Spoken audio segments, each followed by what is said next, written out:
안녕하세요, 여러분. 혹시 매년 받는 건강검진 결과지 제대로 보고 계신가요? 빨간 글씨가 가득한 결과지를 받아들면 괜히 겁부터 나고 이 어려운 용어들은 대체 뭘 말하는 건지 답답하셨죠? 별일 없겠지 하고 서랍 속에 넣어두셨던 분들도 많으실 거예요. 하지만 건강검진 결과는 우리 몸이 보내는 가장 중요한 신호등과 같아요. 이 신호등을 제대로 읽고 관리해야 앞으로의 건강한 삶을 계획할 수 있습니다. 그래서 오늘 라이프 엔조이 TV에서 건강검진 결과지를 누구보다 쉽고 명확하게 해석하는 방법을 알려드릴게요. 복잡한 의학 용어는 모두 빼고 이것만 알면 되는 핵심만 속속 뽑아왔습니다. 오늘 영상 끝까지 보시면 더 이상 검진 결과지 때문에 걱정하실 일은 없을 겁니다. 오늘 알려드릴 내용은 공신력 있는 자료들을 기반으로 만들었으니 안심하고 시청하셔도 좋습니다. 저도 한때 그랬습니다. 건강검진 결과지를 받으면 일단 펼쳐놓고 빨간 글씨부터 찾았어요. 간 수치가 높다는데 이게 얼마나 나쁜 거지? 나 술도 잘 안 마시는데 콜레스테롤이 높대. 그럼 이제 고기 못 먹는 건가? 머릿속은 온갖 걱정으로 가득 차는데 정작 병원에서는 큰 이상은 없으니 6개월 뒤에 다시 봅시다라는 말만 듣고 나오기 일쑤였죠. 많은 분들이 저와 비슷한 경험을 하셨을 거예요. 검사 항목은 너무 많고 정상 수치는 왜 이리 복잡한지 결국 별일 없겠지 하고 넘어가게 되죠. 하지만 나이가 들수록 이 사소한 변화들이 큰 병의 씨앗이 될 수 있습니다. 지금부터라도 내 몸의 신호를 제대로 읽는 법을 함께 배워봅시다. 자, 우선 건강검진 결과지 한번 떠올려보세요. 대부분 표 형식으로 되어 있죠? 표 안에 세 가지 항목만 보시면 됩니다. 바로 정상 범위, 내 검사 수치 판정 결과가 그것인데요. 어렵게 생각하지 마시고 딱 요 세 가지 항목만 보세요. 그냥 성적표 보는 거랑 똑같다고 생각하면 쉬워져요. 자, 그럼 오늘 우리는 수십 가지 검사 항목 중에서도 중장년층에게 특히 중요한 핵심 항목만 집중적으로 살펴볼 거예요. 첫 번째 항목은 혈당과 당뇨병입니다. 가장 먼저 살펴볼 항목은 바로 공복 혈당입니다. 공복 혈당은 최소 8시간 금식 후 측정한 혈당 수치를 말하는데요. 당뇨병 진단의 가장 기본적인 지표죠.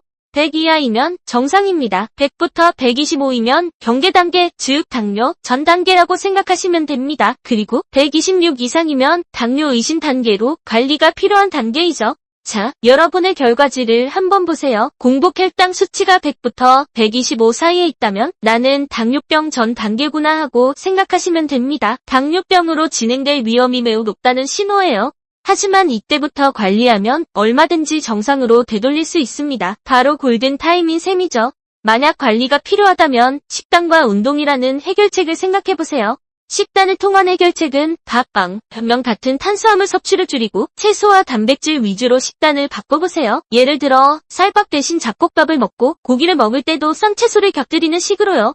운동을 통한 해결책은 하루 30분, 주 5회 이상의 유산소 운동을 꾸준히 해주세요. 식사 후 가볍게 산책하는 것도 혈당 관리에 큰 도움이 됩니다. 두 번째 항목은 간 기능과 간 질환입니다. 우리 몸의 화학 공장이라 불리는 간, 피로 물질을 해독하고 각종 영양소를 저장하는 중요한 역할을 하죠. 건강검진에서는 주로 AST와 ALT라는 두 가지 수치로 간의 건강을 평가합니다. 이 두 수치는 간세포가 손상되었을 때 혈액으로 흘러나오는 효소예요. 간 수치에 해당하는 AST, ALT는 40 이하가 정상입니다. 만약 AST와 ALT 수치가 높다면 간이 스트레스를 받고 있다는 신호입니다. 흔히 지방간이나 간염을 의심해볼 수 있어요. 특히 술을 자주 드시지 않는데도 간 수치가 높게 나온다면 비알코올성 지방간일 가능성이 높습니다. 만약 관리가 필요하다면 체중 관리와 음주량 조절이라는 해결책을 생각해보세요. 체중 관리를 통한 해결책은 지방간의 가장 큰 원인은 비만을 줄이는 겁니다. 체중을 5부터 10%만 감량해도 간 수치가 눈에 띄게 좋아질 수 있어요. 음주량 조절을 통한 해결책은 음주량을 줄이는 겁니다. 되도록 술자리를 피하고 마시더라도 섭취량을 줄여야 합니다. 세 번째 항목은 콜레스테롤과 심혈관 질환입니다. 콜레스테롤은 무조건 나쁜 것이 아닙니다. 우리 몸에 꼭 필요한 성분이지만 그 종류와 수치를 잘 봐야 해요. 총 콜레스테롤은 200 이하가 정상, LDL, 흔히 말하는 나쁜 콜레스테롤은 낮을수록 좋아요. HDL, 좋은 콜레스테롤은 높을수록 좋습니다. 간단하죠? LDL은 낮아야 좋고 HDL은 높아야 좋다. 이거 하나만 기억해도 절반은 이해한 겁니다. 조금만 더 설명하면 나쁜 콜레스테롤인 LDL 콜레스테롤은 혈관 벽에 쌓여 혈관을 좁아지게 하고 좋은 콜레스테롤인 HDL 콜레스테롤은 혈관에 쌓인 노폐물을 청소하는 역할을 합니다. 마치 LDL은 쓰레기를 버리는 사람, HDL은 쓰레기를 치우는 청소부라고 생각하시면 이해가 쉬울 거예요. 만약 콜레스테롤에 문제가 생기면 식단과 운동을 통한 해결책을 생각해 볼 수 있습니다. 식단을 통한 해결책을 먼저 설명해 볼게요. LDL 수치를 낮추려면 튀김, 가공육 과자류와 같은 포화지방과 트랜스지방이 많은 음식을 줄여야 합니다. 대신 등 푸른 생선, 견과류, 올리브유와 같이 불포화지방산이 풍부한 식품을 섭취하세요. 운동을 통한 해결책으로는 유산소 운동을 권합니다. 유산소 운동은 HDL 콜레스테롤 수치를 높이는 데 매우 효과적입니다. 네 번째 항목은 혈압과 체질량 지수입니다. 혈압은 아주 중요합니다. 정상은 120, 80 이하, 140, 90 이상이면 고혈압 단계입니다. 참고로 혈압은 매일 변동이 있기 때문에 한 번만 재서 판단하면 안 됩니다. 여러 번 측정해서 평균으로 보는 게 정확합니다. 체질량 지수는 18.5에서 23은 정상, 23에서 25는 가체중, 25 이상이면 비만입니다. 단, 여기서 예외가 있어요. 근육량이 많은 분들은 비미가 높게 나오지만 건강에 문제가 없을 수 있습니다. 다섯 번째 항목은 소변검사와 영상검사입니다. 소변검사에서는 단백뇨와 혈뇨를 보시면 됩니다. 단백뇨가 나오면 신장질환 가능성이 있고요. 혈뇨가 나오면 방광염, 요로결석, 심하면 종양까지도 연결될 수 있습니다.